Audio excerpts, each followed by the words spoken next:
હર હર મહાદેવ દોસ્તો, આજના વિડીયોની અંદર દાંતીવાડા જવાનું છે। એમાં તમને એક મકાનની અંદર આપણે પ્લમ્બિંગ કામ કરેલું છે। તો એક મકાનમાં આપણે મિનિમમ 8 થી 9 ટોયલેટ બાથરૂમ છે, અટેચમાં બાથરૂમ છે। તો તેમાં એક બાથરૂમનો ખર્ચો મિનિમમ 80,000 રૂપિયો છે, ખાલી પ્લમ્બિંગનો કામનો। એમાં એક બાથરૂમ એવું છે ઓનલી ફોર બ્લેક, નળ black, tub black, tiles black, shower black, wall black, બધું બ્લેક જ છે। તો ચલો હવે તમને દાંતીવાડા જઈને મળીએ ને એમાં તેમ શું શું કામ કરેલું છે પ્લમ્બરના બ્લોગનું। તો વિડીયો પૂરો દેખજો, યુઝફુલ વિડીયો છે દોસ્તો। આ જોઈ શકો છો, આ મકાનની અંદર આવેલી જોઈ શકો છો। આપણે આ મકાનની અંદર આપણે પ્લમ્બિંગનું કામ કરેલું છે। તો વિડીયોને લાઈક નથી કરી તો લાઈક કરી નાખો। આ જોઈ શકો છો ફર્નિચરનું કામ ચાલુ છે। આ રસોઈ છે, ગરમ અને ઠંડુ। આ છે આરોનો પોઈન્ટ, બરોબર। હવે આપણે તમને બતાવી દઈએ બાથરૂમ, નીચેવાળો બાથરૂમ દોસ્તો આપ જોઈ શકો છો। આ ઓનલી ફોર ટોયલેટ છે, એમાં કંટ્રોલ વાલ મારેલો છે। કોઈ પ્રોબ્લેમ બીજો થાય તો કિચન બીજું વગેરે બધું બંધ થઈ શકે છે અહીંયાથી। આ બાથરૂમનો ભાગ આવી ગયો, બરોબર। અહીંયા ફર્નિચર પડ્યું છે, ડાયવેટર, બે કંટ્રોલ વાલ, ગીઝર જોઈ શકો છો। અને આ પાછળ રહ્યા વોલંગના પોઈન્ટ, બરોબર। આ વોલંગના પોઈન્ટ આવી ગયા, શાવર વગેરે જોઈ શકો છો। હવે આપણે તમને ઉપર લઈને જઈને પૂરું બતાવીએ કે શું શું પ્લમ્બિંગ કામ આપણે કેવું કરેલું છે દોસ્તો। મેં તમને વાત કરી તેમ એક બાથરૂમ એવું છે બ્લેક, ઓનલી બ્લેક, એ આ બાથરૂમ છે, જોઈ શકો છો। ટાઇલ્સ પણ બ્લેક છે, આ કબાટ કરેલું રહ્યું ને એ પણ બ્લેક થવાનું છે, ફર્નિચર પણ બ્લેક થશે। આ જોઈ શકો છો મેટ્રોપોલ બ્લેક, ટબ પણ આનું બ્લેક લાગેલું છે, બ્લેક લાગવાનું છે, આવેલું પડ્યું છે, હમણાં નહીં લગાવ્યું, એનો નેક્સ્ટ ભાગ આવશે। ટાઇલ્સ પણ જોઈ શકો છો। આ ડાયવેટર બ્લેક, આ કંટ્રોલ વાલ ગીઝરના અને મેન લાઇનના પણ બ્લેક છે, જોઈ શકો છો, બરોબર। આ ગીઝરના વાલ પણ બ્લેક છે, ગીઝરે પણ બ્લેક લાગવાનું। આ ટબ પણ બ્લેક થઈ જશે ઉપરથી સનમાઇકા લાગીને, બરોબર। આ બે અંદર લાગે એંગલ કોક લાગશે જે ગરમ ઠંડા એ પણ બ્લેક લાગશે, બરોબર। આ જાળી પણ બ્લેક લાગવાની છે। ચલો, જે વોશ બેસિંગનો નળ છે એ પણ બ્લેક લાગશે, શાવર પણ બ્લેક લાગવાનો। તો હવે તમને બીજું બતાવી દઈએ કે આમાં કેટલા બાથરૂમ છે, જોઈ શકો છો। આ આવી ગયું, આ વોલંગ પોઈન્ટ આવી ગયો, મેટ્રોપોલ, કંટ્રોલ વાલ બે, ગીઝરના અને ટોયલેટનો બંનેનો મેન લાઇનના પાઇપ ગયો, બરોબર। ડાયવેટર દોસ્તો આ કામમાં જોઈ શકો છો, ગીઝર આવી ગયું દોસ્તો। આ ટાઇલ્સના બે વંધા છે, એના વચ્ચે જ પોઈન્ટ આવેલા છે, હરેક પોઈન્ટ ત્યાં આખા મકાનની અંદર જોઈ શકો છો। આપણે પ્લમ્બિંગ કામ કરેલું છે, હરેક પોઈન્ટ સેન્ટર પોઈન્ટ આવેલા છે, જોઈ શકો છો। આ કારણ કે આ વાલ બાજુમાં લેવા જાવ તો ડીસા લાગો જ નહીં, દૂર લાઈન લેવી પડે, એટલા માટે અહીંયા નથી પણ એક લઈ લીધો છે આપણે, એટલે કોઈ એન્જિનિયર કોઈ આપણને કમ્પ્લેન નથી કરી, કોઈ ટકોર પણ નથી કર્યો। હવે તમને બીજા બતાવી દઈએ બાથરૂમ કે આ મકાનમાં કેટલું કામ આપણે પ્લમ્બિંગનું કરેલું છે, જોઈ શકો છો। અહીંયા આવી ગયો, આ બાજુ વોલંગ ટપ, મેટ્રોપોલ, ડાયવેટરનું પાઉચ, સેન્ટર પોઈન્ટ દેશે જોઈ શકો છો, શાવર, ગીઝરના પોઈન્ટ સેન્ટર જોઈ શકો છો। હવે તમને બતાવી દઈએ બીજું સંડાસ બાથરૂમ।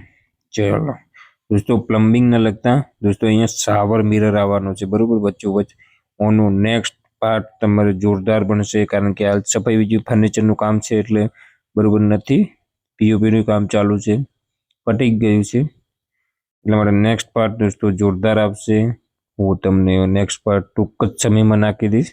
તો હવે આપણે ત્યાં આવી ગયા છે ત્રીજા માળને તમને બતાવી દઈએ કે શું શું પ્લમ્બિંગ કામ કરેલું છે।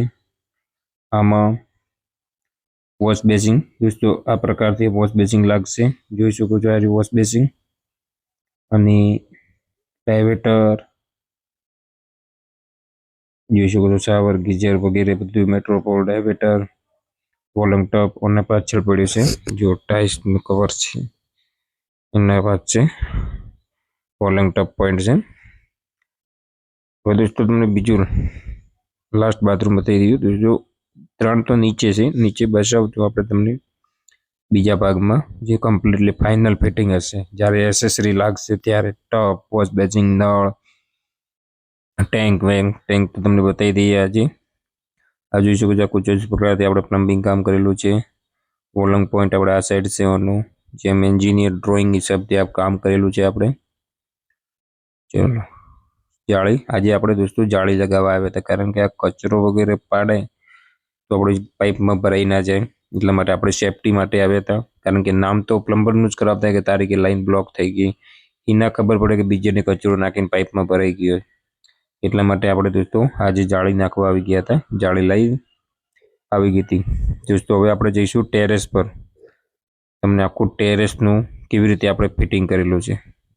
અભી તક દોસ્તો આપણા વિડીયોને લાઈક નથી કરી તો લાઈક કરી નાખો. જોઈ શકો છો આપણે કુછ આવી રીતે કોઈ 2000 લીટર વોટર ટેન્ક है.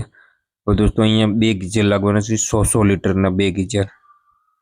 આ દોસ્તો આપણે તમને કોણામાં બાથરૂમ છે એની લાઈન છે, એક ગરમ પાણીની ને એક ઠંડા પાણી પ્રેશર પંપની, સોરી એક ગરમ પાણીની ને એક પ્રેશર પંપની. દોસ્તો આ છે બોરની પાઇપ, આ છે ઇનલેટ જે રસોઈનો ટોયલેટમાં જાય એના માટે. આ દોસ્તો પ્રેશર પંપની આ બાથરૂમમાં નહીં આવી ગઈ બરોબર. એક પાઇપ છે ઓવરફ્લોની, જો 1 ઇંચની જાય છે ને તેથી ઓવરફ્લો થઈને ટંકીમાં નીચે પહોંચી જશે. અને આ પાઇપ જોઈન્ટ આપવાનો છે, આપણે આપ્યો નથી પણ આપી દઈશું. ચલો હવે દોસ્તો આ ગીઝરની પાઇપ છે, અહીંયાથી ગીઝર આપણે લગાવીશું ને આપણે જોઈન્ટ કરી દઈશું બરોબર. હવે તમને બતાવી દઈએ નીચે કેવી રીતે આપણે ઉતારેલી છે પાઇપ. આ જોઈ શકો છો ઝેડ પટ્ટી ઉપર આપણે પાઇપ ઉતારેલી છે અહીંયાથી. ચલો હવે આપણે તમને ઉપર જઈને ટેરેસ ઉપરની લાઈન બતાવી દઈએ કે કેવી રીતે આપણે ટંકી ફિટ કરવાની છે. અહીંયાથી વરસાદનું પાણી નીચે જશે. આ દોસ્તો આપણે લાઈન કમ્પ્લીટલી બધી બહાર આવી ગઈ છે. અહીંયા આપણે ટંકીમાં ફિટિંગ કરવાની છે દોસ્તો. જોરદાર ફિટિંગ થશે.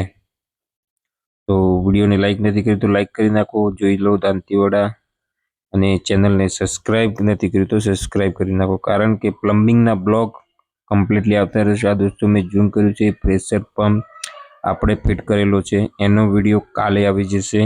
તો ચેનલને સબસ્ક્રાઈબ કરી નાખો. આ જોઈ શકો છો એનું પ્રેશર ખતરનાક છે બરોબર. નેનો પ્રેશર પંપ છે દોસ્તો ફાલ્કોન કંપનીનો. તો સબસ્ક્રાઈબ કરી નાખો. પ્લમ્બિંગના બ્લોગના વિડીયો તમને મળતા રહેશે યુઝફુલ. લાઈક કરો. Thanks for watching.